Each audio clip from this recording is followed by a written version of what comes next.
Britain ದೇಶದವರು ತಮ್ಮ ಸಂಸತ್ ಪ್ರಥಮ ಎನ್ನುವರು. ಆದರೆ ಅದಕ್ಕೂ ಮೊದಲೇ ಕರುನಾಡಿನಲ್ಲಿ ವಿವಿಧ ವರ್ಗಗಳ ಶರಣರ ಅಭಿಪ್ರಾಯ ಪಡೆದು ಎಲ್ಲರಿಗೂ ಮಾನ್ಯತೆ ನೀಡಿದ ಸಮಾನತೆಯ ಹರಿಕಾರ ಬಸವಣ್ಣನವರು ಜಗತ್ತಿನಲ್ಲಿಯೇ ಪ್ರಥಮ ಪಾರ್ಲಿಮೆಂಟ್ ಅನುಭವ ಮಂಟಪ ನಿರ್ಮಿಸಿದರು ಎಂದು ಉಪನ್ಯಾಸಕ ಸಂಜಯ್ ಮಾಕಲ್ ಚಿತ್ತಾಪುರನಲ್ಲಿ ತಿಳಿಸಿದ್ದಾರೆ. ತಾಲೂಕಾ ಆಡಳಿತ ಚಿತ್ತಾಪುರ ವತಿಯಿಂದ ವಿಶೇಷವಾಗಿ ಮೆರವಣಿಗೆಯನ್ನು ಹಮ್ಮಿಕೊಳ್ಳಲಾಗಿತ್ತು. ಬಸವೇಶ್ವರರಿಗೆ ನಮನವನ್ನು ಕೂಡ ಈ ಸಂದರ್ಭದಲ್ಲಿ ಸಲ್ಲಿಸಿ ಶರಸ್ಥಲ ಧ್ವಜಾರೋಹಣ ಮಾಡಲಾಯಿತು.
ತಾಲೂಕಾ ಆಡಳಿತ ಚಿತ್ತಾಪುರ ವತಿಯಿಂದ ತಹಸೀಲ್ ಕಾರ್ಯಾಲಯದ ಆವರಣದಲ್ಲಿ ಹಮ್ಮಿಕೊಂಡ ಸಾಂಸ್ಕೃತಿಕ ನಾಯಕ ವಿಶ್ವಗುರು ಬಸವಣ್ಣನವರ 892ನೇ ಜಯಂತಿ ಉತ್ಸವದ ಅಂಗವಾಗಿ ವೇದಿಕೆಯ ವಿಶೇಷ ಉಪನ್ಯಾಸಕ ಸಂಜಯ್ ಮಾಕಲ್ ಅವರು ಮಾತನಾಡಿ, ದೇಶದಲ್ಲಿ ಆರ್ಯರು ಬರೋಕೆ ಮುಂಚೆ ನಮ್ಮಲ್ಲಿ ಒಗ್ಗಟ್ಟು ಇತ್ತು. ಅವರು ಬಂದ ಮೇಲೆ ಒಡೆದರು, ಈಗ ಆಳ್ತಾ ಇದ್ದಾರೆ. ಅವರು ಒಡೆದು ಆಳುವುದೇ ಧರ್ಮ ಮಾಡಿದ್ದಾರೆ ಎಂದರು. ಬುದ್ಧ, ಬಸವಣ್ಣ, ಅಂಬೇಡ್ಕರ್ ಮೂರುವರು ಜಾತಿ ಪದ್ಧತಿ ಅಸಮಾನತೆ ವಿರುದ್ಧ ಹೋರಾಡಿದವರು. ಆದರೆ ದುರ್ದೈವ ಇನ್ನೂ ಅದು ಚಾಲ್ತಿಯಲ್ಲಿದೆ ಎಂದು ಅಸಮಾಧಾನ ವ್ಯಕ್ತಪಡಿಸಿದರು. ಸಂಶೋಧನೆ ಮಾಡಿದ್ರು. ಬೇಡರ ಕುಲದ ಅಮ್ಲಮ ಪ್ರಭುವನ್ನ ಅಧ್ಯಕ್ಷರನ್ನಾಗಿ ಮಾಡ್ತಾರೆ. ನಾಗಿಮಯ್ಯ ಅದ್ರ ಪಾರ್ಲಿಮೆಂಟ್ MP ಇದ್ದಾಗ. ಯಾರನ್ನ ಕೇಳಿದ್ರೆ ರಾಹುಲ್ ಗಾಂಧಿ ಯಾರಿದ್ದಾರೆ ಅಂದರೆ, ರಾಹುಲ್ ಗಾಂಧಿ ಈ ದೇಶದ ಮೊಟ್ಟ ಮೊದಲ ಪ್ರಧಾನಿಯ ಮರಿಮೊಮ್ಮಗ. ರಾಹುಲ್ ಗಾಂಧಿ ಯಾರಪ್ಪ ಅಂದ್ರೆ ಈ ದೇಶದ ಮೊಟ್ಟ ಮೊದಲ ಮಹಿಳಾ ಪ್ರಧಾನಿ ಅಮ್ಮ. ರಾಹುಲ್ ಯಾರಪ್ಪ ಅಂದ್ರೆ ಈ ದೇಶದ ಪ್ರಧಾನಿ ಮಗ. ರಾಹುಲ್ ಏನಂತ ಪ್ರಧಾನಿ ಆಗೋ ಎಲ್ಲ ನಾವ್ಯಾರು ಮರುಗಳವ್ರು, ನೀವ್ಯಾರು? ಜಗತ್ತಿನ ಮೊಟ್ಟ ಮೊದಲ ಪಾರ್ಲಿಮೆಂಟ್ MP ಅಂದ್ರೆ ಶರಣರು. ಅವ್ರ ಮೊಮ್ಮಕ್ಕಳು ನಾವು. ನೀವೆಲ್ಲರಿಗೂ ಹೇಳಿ ಜಗತ್ತಿನ ಮೊಟ್ಟ ಮೊದಲ ಪಾರ್ಲಿಮೆಂಟ್ ಮೊಮ್ಮಕ್ಕಳು ನಾವು ಅಂತ ಹೇಳ್ಬೇಕು. ಇದು ಯಾರಿಗೂ ಬರಲಿ. ಅಂಥದ್ದೊಂದು ಬಸಾದಿ ಪ್ರಮುಖರು ಕೊಟ್ಟರು. ಅದಾದ್ಮೇಲೆ ಮತ್ತೆ ಅದು ಬಿಟ್ಟಿತ್ತು. ಮತ್ತೆ ಜಾತೀಯತೆ ಅವೆಲ್ಲ ಹೆಚ್ಚಾಗಿತ್ತು. ಕೊನೆಗೆ ಇನ್ನೊಂದು ಕ್ರಾಂತಿ ಆಯ್ತು ಭಾರತದಲ್ಲಿ. ಯಾವುದಂದ್ರೆ 1950ರಲ್ಲಿ 1950 ಜನವರಿ 26ರಂದು ಮತ್ತೆ ಅಪಮಂಟಪ ಮಾದರಿಯಲ್ಲಿ ಸಂವಿಧಾನ ಬಂತು. ಇವತ್ತು ಸಂವಿಧಾನ ಬಂತಂತೇಳಿ ನಾವೆಲ್ಲರೂ ವೇದಿಕೆ ಕೂಡ್ತಾ ಇದೀವಿ. ಇವತ್ತು ಸಂವಿಧಾನ ಎರಡನೇ ಬಂದ ಹೇಳ್ತೀವಿ. ಅವ್ರು ಪಾರ್ಲಿಮೆಂಟ್ ಬರ್ದಿದ್ದಲ್ಲ, ಬರ್ದಿದ್ದಂದ್ರೆ ಗೌರ್ಮೆಂಟ್ ನಾಗ ನೌಕರಿ ಸಿಗ್ತದೆ ಹೆಂಗರೆ ಆಗಲಿ. ಏನಾಗ್ತಿತ್ತು ಅಂದ್ರೆ ಇಡೀ ದೇಶ ಆಗಿತ್ತು. 200 ವರ್ಷ ಹಿಂದೆ ಬಂದದ ಆಸ್ತಿ. 400 ಎಕರೆ ಹೊಲ. ನಮ್ಮ ಹೊಲ ಯಾವಾಗ ಬಂದು 200 ಬ್ರಿಟಿಷರ ಕಾಲ ನಿಜ ಬಂದ ಹೊರತು ಇರ್ಲಿಲ್ಲ. ಲ್ಯಾಂಡ್ ರಿಫಾರ್ಮ್, ಭೂ ಸುಧಾರಣೆಗಾಗಿ ಅಂತ ಅವಕಾಶ. ಇಂದಿರಾ ಗಾಂಧಿಗಳು ದೇಶಪಾಂಡೆ ಸಾವಿರಾರು ವರ್ಷ ಏನ್ ಹೇಳ್ತಾರಂದ್ರೆ, ಜಗತ್ತಿನ ಪಾರ್ಲಿಮೆಂಟ್ ಫಸ್ಟ್ ಪ್ರಜಾಪ್ರಭುತ್ವ ಶುರುವಾಯಿತು ನಮ್ಮ 13ನೇ ಶತಮಾನದಲ್ಲಿ, ಮ್ಯಾಗ್ನಾ ಕಾರ್ಟಾ ಮೂವ್ಮೆಂಟ್ ಅಂತ ಹೇಳ್ತಾರೆ. ಇವಾಗ ಅವ್ರಿಗೆ ಗೊತ್ತ 12ನೇ ಶತಮಾನದಲ್ಲಿ ಇಡೀ ಜಗತ್ತಿನಲ್ಲಿ ಒಬ್ಬರು ಮಾಡಿದ್ದಾರೆ, ಅದು ಕನ್ನಡಿಗರು ಅಂತ ಹೇಳ್ಬೇಕು. ಕನ್ನಡಿಗರು ನಾವು ಇದೇನಂತಂದ್ರೆ, ಕನ್ನಡಿಗರು ಬಸವಾದಿ ಪ್ರಮುಖರು ಕೂಡಿ, ಬಸವಣ್ಣನವರು ಕೂಡಿ ಅಂದ್ರೆ ಒಂದು ಫಸ್ಟ್ ಪಾರ್ಲಿಮೆಂಟ್ ಮಾಡಿದ್ರು. ಆ ಪಾರ್ಲಿಮೆಂಟ್ ಅಧ್ಯಕ್ಷ ನಾನು ಆಗ್ಬೋದಾಗಿ, ಬಸವಣ್ಣವ್ರು ಮಾಡ್ಬೋದಾಗಿತ್ತು, ಇನ್ಯಾರಿಗೂ ಕೂಡಿಸ್ಬೋದಾಗಿತ್ತು. ಆದರೆ ನಟುವರ ಜಾತಿ ಅಂತ ಒಂದು ಹೊಸದಾಗಿ ಚಿದಾನಂದ ಮೂರ್ತಿ ಅವರು ಒಂದು ಸಂಶೋಧನೆ ಮಾಡಿದ್ರು. ಬೇಡರ ಕುಲದ ಅಮ್ಲಮ ಪ್ರಭುವನ್ನ ಅಧ್ಯಕ್ಷರನ್ನಾಗಿ ಮಾಡ್ತಾರೆ. ನಾಗಿಮಯ್ಯ ಅದ್ರ ಪಾರ್ಲಿಮೆಂಟ್ MP ಇದ್ದಾಗ. ಯಾರನ್ನ ಕೇಳಿದ್ರೆ ರಾಹುಲ್ ಗಾಂಧಿ ಯಾರಿದ್ದಾರೆ ಅಂದ್ರೆ, ರಾಹುಲ್ ಗಾಂಧಿ ಈ ದೇಶದ ದಿವ್ಯ ಸಾನ್ನಿಧ್ಯ ವಹಿಸಿದ್ದ ಕಂಬಳೇಶ್ವರ ಮಠದ ಸೋಮಶೇಖರ ಶಿವಾಚಾರ್ಯರು ಆಶೀರ್ವಚನ ನೀಡಿ ಪ್ರಪಂಚಕ್ಕೆ ವಚನ ಸಾಹಿತ್ಯ ಸಂಪತ್ತು ಕೊಟ್ಟ ಮಹಾನ್ ಶರಣ ಬಸವಣ್ಣನವರು. ಸಮಾನತೆಯ ಸಮಾಜಕ್ಕಾಗಿ ಜಾತಿ ಪದ್ಧತಿ ನಿರ್ಮೂಲನೆ ಮಾಡಲು ಅವರು ಮಾಡಿದ ಕ್ರಾಂತಿ ಹೊಸ ಬದಲಾವಣೆಗೆ ನಾಂದಿ ಹಾಡಿತು ಎಂದರು. ಇವರಿಗೂ ಕೂಡ ಮಾತಾಡ್ಲಿಕ್ಕೆ ದೊಡ್ಡ ನಾವು ಆಚರಿಸ್ತಾ ಇದ್ದೀವಿ. ನನ್ನ ಜೀವನ ಸಾಧ ಅಂತ ಹೇಳಿದ್ರೆ ನಾವು ದರ್ಶನ ಫೋಟೋ ಮುಖಾಂತರ ಮುಖವಾಗಲಿ ಮುಖಾಂತರವಾಗಿ ಅವರ ದರ್ಶನ ಮಾಡ್ಕೊಳ್ತೀವಿ. ಯಾರು ಇಲ್ಲ, ಬಸವಣ್ಣ ಇಲ್ಲ, ಮಹಾದೇವಿ ಇಲ್ಲ, ಅವ್ರು ಯಾರು ಇಲ್ಲ, ಇದ್ರು ಅವ್ರ ದರ್ಶನ ಎಂದಿಗೂ.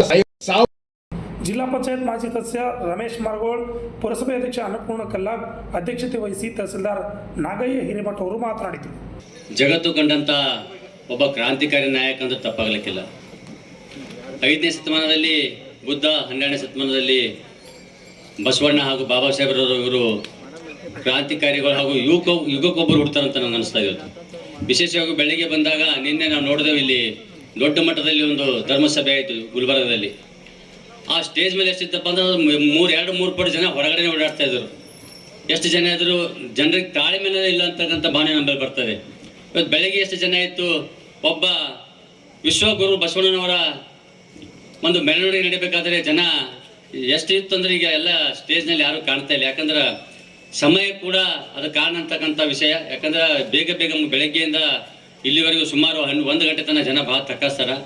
ಯಾವಾಗಲೂ ಬೆಳಗ್ಗೆ ಆಗಿರ್ಬೇಕು, ಇಲ್ಲ ಸಾಯಂಕಾಲ ಆಗಿರ್ಬೇಕು ಅಂದ್ರೆ ಜನ ಭಾಳ ಸೇರ್ತಾರೆ. ಯಾಕಂದ್ರೆ ನಾವು ಹೇಳೋರು ಜೊತೆಗೆ ಕೇಳೋರು ಸಹಿತ ಉತ್ಸಾಹ ಭಾಳ ಇಂಪಾರ್ಟೆಂಟ್. ಇದು ಬಸವಣ್ಣ ಬಗ್ಗೆ ತಿಳ್ಕೊಳ್ಬೇಕಾದ್ರೆ ಬಹಳಷ್ಟು ಇದ. ಈಗ 21ನೇ ಶತಮಾನ ಮುಗ್ತಾ ಬಂದರೂ ಸಹಿತ ಸಮಾಜದಲ್ಲಿ ಇನ್ನೂ ಅಸ್ಪೃಶ್ಯತೆ ಕಾಡ್ತಾ ಇದೆ. ಸಂಪೂರ್ಣ ನಿರ್ಮೂಲನೆ ಆಗಿದೆ ಅಂತ ಹೇಳಕ್ಕಂತಲ್ಲ. ಅವು 12ನೇ ಶತಮಾನದಲ್ಲಿ ಸಹಿತ ಅವರು ಒಂದು ಸಾಮಾಜಿಕ ಪಿಡುಗಾದಂಥ ಅಸ್ಪೃಶ್ಯತೆ ಮತ್ತು ಸಾಮಾಜಿಕ ಸಮಾನತೆ ಬಗ್ಗೆ ಹೋರಾಟ ಮಾಡಿದ್ರೆ ಎಷ್ಟು ತೊಂದರೆ ಅನುಭವಿಸಿರ್ಬೇಕು, ಎಷ್ಟು ಇದಾಗಿರ್ಬೇಕು. ಅವ್ರ ವಚನಗಳು ನೋಡಿರ್ಬೋದು ನೀವು, ಎಷ್ಟೋ ವಚನಗಳು ಬರೆದ್ರು. ಬಹುಶಃ ಈಗಾಗಿತ್ತಪ್ಪ ಅಂದ್ರೆ ಅವೆಲ್ಲ ಡಿಜಿಟಲೀಕರಣ ಹಾಕಿಸಿಂದ ಎಷ್ಟೋ ವಚನಗಳು ಇರ್ತೀವ. 770 ಶರಣರ ಜೊತೆ ಕೂಡಿ ಒಂದು ಕಲ್ಯಾಣದಲ್ಲಿ ಒಂದು ಅನುಭವ ಮಂಟಪ ನಿರ್ಮಿಸಿ ಹಾಗೆ ಪಾರ್ಲಿಮೆಂಟನ್ನು ನಿರ್ಮಾಣ ಮಾಡಿದಂಥವ್ರು ಆಗಿನ ವಚನಗಳು ಎಲ್ಲ ಕಲೆಕ್ಟ್ ಮಾಡ್ತಾ ಹೋದರೆ ಅವೆಲ್ಲ ಶರಣರುಗಳ ವಚನಗಳು ಇಡೀ ಜಗತ್ತನ್ನೇ ಬದಲಿಸ್ಕಂತ ವ್ಯವಸ್ಥೆ ಆಗ್ತಿತ್ತವ. ಬಗ್ಗೆ ಚರ್ಚೆ ಮಾಡಿದ್ದಾರೆ. ಹೆಚ್ಚು ಮಾತಾಡಲಿಕ್ಕೆ ಸಮಯ ಕೇಳೋರು ಇಲ್ಲ. ಆದ್ರೆ ಮುಖ್ಯವಾಗಿ ನಾವು ಬಸವಣ್ಣನವರ ವಿಚಾರಗಳು ಕಾವ್ಯ ಕೈಲಾಸ ಸಿಂಪಲ್ ಆಗಿದೆ. ನಾವು ಕೈಲಾಸಕ್ಕೆ ಹೋಗಬೇಕಾದ್ರೆ ಹಿಮಾಲಯಕ್ಕೆ ಹೋಗಬೇಕಿಲ್ಲ, ಕನ್ಯಾಕುಮಾರಿಗೆ ಹೋಗಬೇಕಾಗಿಲ್ಲ.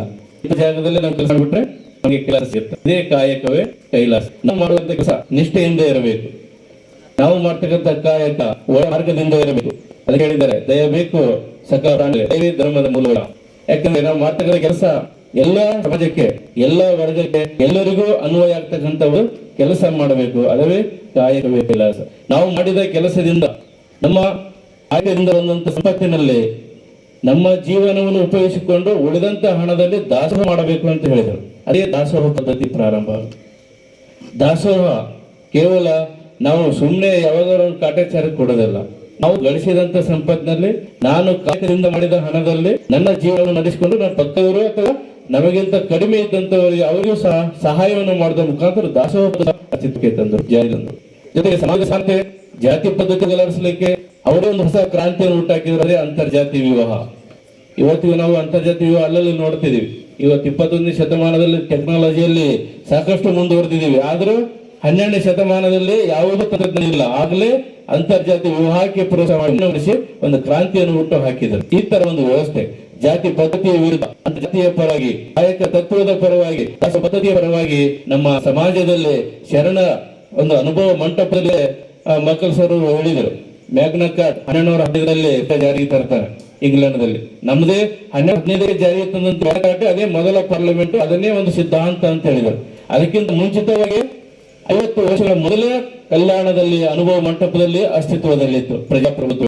ವೇದಿಕೆಯಲ್ಲಿ ಸಿಪಿಐ ಚಂದ್ರಶೇಖರ್ ತಿಗಡಿ, ಬಸವ ಜಯಂತಿ ಉತ್ಸವ ಸಮಿತಿ ಅಧ್ಯಕ್ಷ ರಮೇಶ್ ಬೊಮ್ಮನಹಳ್ಳಿ, ರವೀಂದ್ರ ಸಜ್ಜನ ಶೆಟ್ಟಿ, ಇಒ ಅಕ್ರಮ್ ಪಾಷಾ, ಆನಂದ್ ಪಾಟೀಲ್, ಶಾಂತಣ್ಣ ಚಾಳಿಕಾರ್ ಇದ್ದರು. ಕಾರ್ಯಕ್ರಮದಲ್ಲಿ ಮಲ್ರೆಡ್ಡಿ ಗೋಪ್ಸೇನ್, ನಾಗಣ್ಣ ವಡ್ಡಡ್ಗಿ, ಬಸಣ್ಣ ತಳವಾರ್, ಬಸವರಾಜ್ ಗೌಡ ಹೊನ್ನಾಳ್, ಬಸವರಾಜ್ ಕಾಳಗಿ, ಬಸವರಾಜ್ ಹುಗಾರ್, ಚಂದ್ರಶೇಖರ್ ಹುಟ್ಗೂರ್, ಬಸವರಾಜ್ ಸುಂಕನೂರ್, ಅನಿಲ್ ವಡ್ಡಡ್ಗಿ, ನಾಗರಾಜ್ ರೇಷ್ಮಿ, ಪ್ರಸಾದ್ ವಂಟಿ, ಅಂಬರೀಶ್ ಸುಲೇಗಾಂವ್, ಸಾಯಿನಾಥ್ ತಿಪ್ಪಾಣಿ, ವೀರಸಂಗಪ್ಪ ಸುಲೇಗಾಂವ್, ರಾಜು ಬೆಣ್ಣಿ, ರೇವಣಸಿದ್ದಪ್ಪ ಕುಲ್ಕೋಟಿ, ಸಿದ್ದು ರಾಜಪುರ ಸೇರಿದಂತೆ ಅನೇಕರು ಹಾಜರಿದ್ದರು. ಅಣ್ಣಾರ ಇವಿ ಯುವನಿ, RJ32 ಕನ್ನಡ ನ್ಯೂಸ್, ಚಿತ್ತಾಪುರ್.